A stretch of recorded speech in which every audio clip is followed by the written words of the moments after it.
Welcome to Blizzard Fire. We hope this video helps fire up your solution. In this video, I will explain how to cook an egg in the air fryer. It's super simple.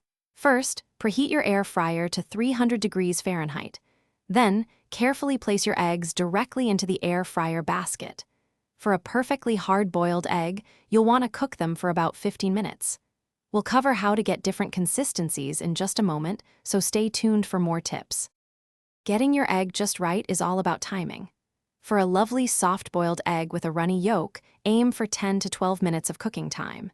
If you prefer a medium-boiled egg, where the yolk is slightly jammy, 13 to 14 minutes is ideal.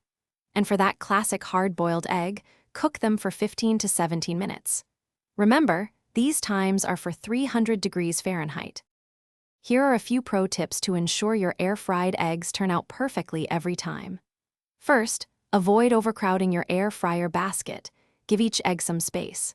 Using eggs that are at room temperature can also help them cook more evenly.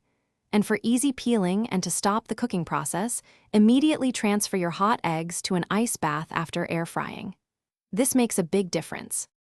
Once your eggs have cooled in the ice bath, peeling them becomes a breeze. Gently tap the egg on a hard surface to create small cracks all around the shell. Then, you can peel them under cool, running water. This helps the shell slide right off. Your perfectly cooked air-fried eggs are now ready to enjoy. They're fantastic in salads, on toast, or simply as a healthy snack. Thanks for watching. If you found this helpful, don't forget to like and subscribe.